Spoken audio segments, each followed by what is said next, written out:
చేసే విధానం వేరే ఉంటుంది, దాన్ని సాధన చేసే విధానం వేరే ఉంటుంది. అది చేయడం మన సామాన్యులకి చాలా కష్టము. కాబట్టి ఋషులందరూ ఏం చేశారంటే ఇలాంటివన్నీ కూడా మనకి తేలికగా ఈ మంత్రము అయిపోతుంది, అమ్మవారిని రకరకాల నామంతో తలుచుకోవడం అవుతుందనే ఉద్దేశంతో ఆ అక్షరాలు పెడుతూ ఈ పారాయణలో ఈ సహస్రాలన్నీ మనకు చేశారు. ఇవి ఎవరు చేశారు తెలుసా? లలితా సహస్రనామ ఎవరు చేశారు చెప్పండి. చదువుకున్నాం కదా ముందు. ఎవరి ద్వారా మనకి వచ్చింది అంటే ఎవరు చేశారు?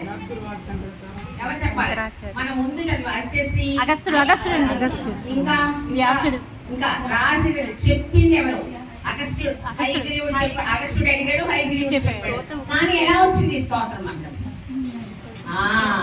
వసిన్యాది వాగ్దేవతల ద్వారా మనకు వచ్చింది.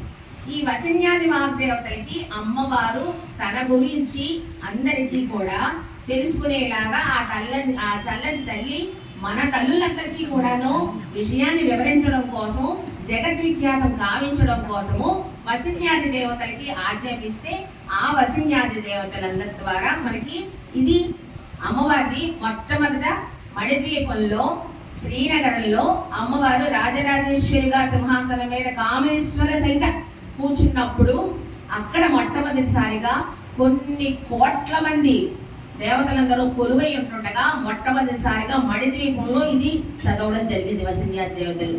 వసిన్యాది దేవతలు మనందరిలోనూ ఉన్నారు. ఎక్కడ ఉంటారు చెప్పండి? మనలో వసిన్యాది దేవతలు ఉన్నారు. ఎక్కడ ఉన్నారో చెప్పండి. ఎక్కడ ఉంటారు చెప్పండి. అంటే వసిన్యాది దేవతలు మన ముఖమండలంలో ఉంటారు. మన ముఖమండలంలో ఎలా ఉంటారు అంటే అక్షర రూపంలో ఉంటారు. పెదవుల రూపంలో, దంతాల రూపంలో, అంగుడు రూపంలో, దవడల రూపంలో మొత్తం 8 శక్తులు మన నోట్లో ఉన్నాయి, మన ముఖమండపంలో ఉన్నాయి. ఇవి అక్షరాలు ఉచ్చరిస్తూ ఉన్నప్పుడు వాటి ద్వారా వచ్చినటువంటి శబ్దాలను బట్టి ఆ రోజు అవి ఎవరైతే దర్శనం వాళ్ళు విన్నారో వాళ్ళు విన్నటువంటి దాన్ని తర్వాత కాలంలో దాన్ని లిపిబద్ధం చేస్తారు మనలాంటి వాళ్ళ కోసం. కాబట్టి మనలో ఉండే వాళ్ళందరూ వసిన్యాది దేవతలు ముఖమండపంలో ఉంటారు.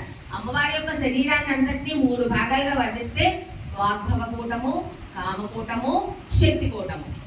ఇక్కడి నుంచి దాన్ని వాగ్భవ కూటము అంటే వాక్కు మన చేత పలికించేటటువంటి కూటమి అంతా ఇక్కడే ఉంది. అన్ని అక్షరాలు ఒకేలా పలుకుతామేంటి? పలకం కదా. కొన్ని అక్షరాలు పలకాలంటే కొన్ని అవయవాలు కంపల్సరిగా కదలాలి. ఇప్పుడు పాప పాపమ్మ పలకాలనుకోండి, ఏం కావాలి ముఖ్యంగా? ఏం కావాలి? పెదవులు కావాలి. పెదవులు గట్టిగా నొక్కి పెట్టి పాప పాపమ్మ పలకండి. పలకలమా? పలకలేం. కంఠంతో పలికేవేంటి? కంఠంతో పలికేటటువంటివి కొన్ని ఉంటాయి, మూర్ధన్యంతో పలికేవి కొన్ని ఉంటాయి, తాళువుతో పలికేవి కొన్ని ఉంటాయి. ఇలా రకరకాల దంత్యములతో తాతాదన ఈ దంతాలు పట్టుకునే పలకండి పలకలేమో, పలకలేము కదా. ఇలాగ మన ముఖమంటపంలో ఏవైతే ఉన్నాయో వాగ్భవ కూటమి అని అంటారు. ఈ వాగ్భవ కూటమిలో వసిన్యాది దేవతలు ఉంటారు. కాబట్టి మనం నేర్చుకునేటప్పుడు, చదివినప్పుడు, పాడినప్పుడు ఆ అక్షరాల తాలూకా సౌండ్ ఎలా అయితే ఉంటుందంటే అది అక్షరం ఎప్పుడైనా సరే ఎంత నిడివైతే అంతే పలకాలి. హ్రస్వాలను దీర్ఘాలు చేయకూడదు, దీర్ఘాలను హ్రస్వాలు చేయకూడదు. దానికి తగ్గట్టుగానే పలకాలి. ఎందుకంటే ప్రతి శ్లోకంలో ఒక మంత్రం ఇవిడి ఉంటుంది. మనకు నచ్చినట్టుగా మనం చేసేస్తామంటే కాదు అది. అందుకనే ఈ లలితా సహస్రనామం ఏ పారాయణ మహామాల మంత్రస్య మాల చేస్తాను ఎంత చేస్తాను 108 చేస్తాను కదా. అది అంటే అలా చెయ్యకపోయినా మాల చేసినట్టు ఎన్నిసార్లు మాల చేస్తే పుణ్యం వస్తుందో ఈ లలితా మాల చేస్తే అంత పుణ్యం. అందుకని అక్కడ ఏంటి ఇచ్చాడు? మహామాల మంత్రస్య ఫస్ట్ లైన్లోనే ఉంటుంది. ఈ మంత్రాలన్నీ ఎలా ఉన్నాయంటే మాలలాగా మనకు అనుకూలంగా ఆడవాళ్ళకి గుచ్చుకొని పెట్టుకొని ధరించి వాటిని నిర్మాల్యాలన్నీ తీసి జాగ్రత్తగా ఎవరో తొక్కకుండా పడేయడం అమ్మవారు ఎలా చేస్తామో మన ఆడవాళ్ళు పెట్టుకుని తలలో పువ్వులు కూడా ఎక్కడ పడితే అక్కడ పడేసేటటువంటి హక్కు మనకి లేదు. చెత్త బట్టల్లో వేసి బయట చెత్తతో పాటు వంకాయలు బీరకాయలు కోసిన చెత్తతో పాటు అవి పడేసి బయట పడేయడానికి లేదు.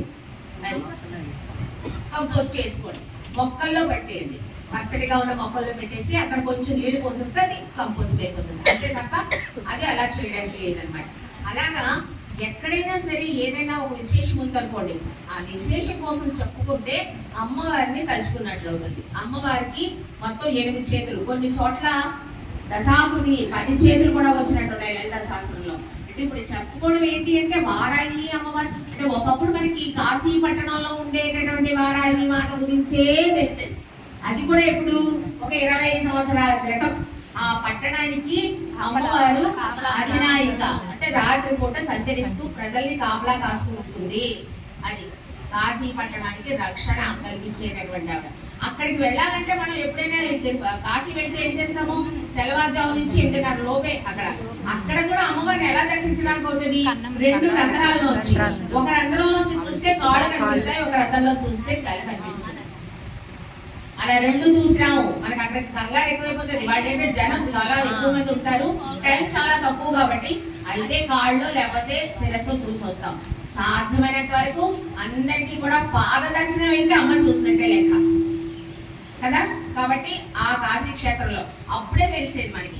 తర్వాత ఏంటంటే మనకి ఈ ఛానల్స్ అన్ని వచ్చిన తర్వాత ఎక్కడెక్కడ ఏమున్నాయో మనకి బాగా పెరిగిన తర్వాత పలానా చోట పలానా ఉన్నాయి, పలానా చోట పలానా ఉన్నాయి, అవి చూస్తే మంచిది, ఇవి చూస్తే మంచిది అంటే ఆ ప్రదేశాల్లో కాళ్ళు పెట్టి వస్తే మంచిదే కాదని అంటులేదు. అవకాశం ఉన్నప్పుడు అటువైపు వెళ్ళినప్పుడు అవి చూసుకొస్తే మంచిదే కాదని అంటలేదు. కానీ ఎక్కడైతే అమ్మవారికి శ్రీచక్రానికి పూజ చేయబడుతుందో అక్కడ అందరు అమ్మవార్లు కొలువై ఉంటారు. అక్కడికే వెంపర్లాడుతూ పరిగెట్టి ఆ లైన్లో పడి బాధపడి కాళ్ళు చేతులు ఇవన్నీ ఇబ్బంది పడి పర్సులు గట్రా పోగొట్టుకుని అలాగే వెళ్ళి తాపత్రయపడాల్సిన అవసరం లేదు. వెళ్ళేమనుకోండి చక్కగా పంటలు బాగా పండాలి. ముఖ్యంగా ఏంటి, అమ్మవారి యొక్క బిడ్డలు ఎలాగ అమ్మ చూడండి, వరాహం ఈంటే పిల్లల్ని ఎలా ఈంటుంది చెప్పండి, 1 2 అవునా, గంపలుగా ప్రతిసారి కూడా గంపలుగా అంటే తన సంతానం అంత గొప్ప సంతానం ఉండాలని, ఆ సంతానానికి అంతటికీ ఆహారం అందాలని, ఆ అమ్మవారి యొక్క స్థనాల యొక్క అందం కూడా అలా వర్ణిస్తారు. ఎందుకు అలా ఉంటాయి, ఆకృతి ఇలా వేలాడబడుతున్నట్టు అమ్మవారి వక్షస్థలం ఉంటుంది. అంతమంది పిల్లలకి పాలిచ్చి లోకరక్షణ చేస్తున్న అమ్మవారి అలా ఉండకపోతే ఎలా ఉంటుంది? 1 2 1 2 పిల్లలు పుట్టినందుకే మనం రకరకాలుగా నా అందం అని పిచ్చి వేషాలు వేస్తాం కదా. కానీ అమ్మవారికి అవన్నీ అవసరం లేదు. తన బిడ్డలు కడుపు నిండాలి, తను చల్లగా ఉండాలి, తనతో పాటు తన బిడ్డలందరినీ చల్లగా ఉంచాలి. అందుకే వారాహ రూపం అమ్మవారి రూపంలో ఉండేటటువంటి అవతార రూపంలో అలా ఉంటారు ఆవిడ. కాబట్టి ఆ తల్లి ఆ జగన్మాత మనందరినీ మన బిడ్డలైనటువంటి మనందరినీ కూడా చక్కగా ఆవిడగా చల్లటి చూపుతో మనందరినీ చూసి అందరికీ ఆయురారోగ్య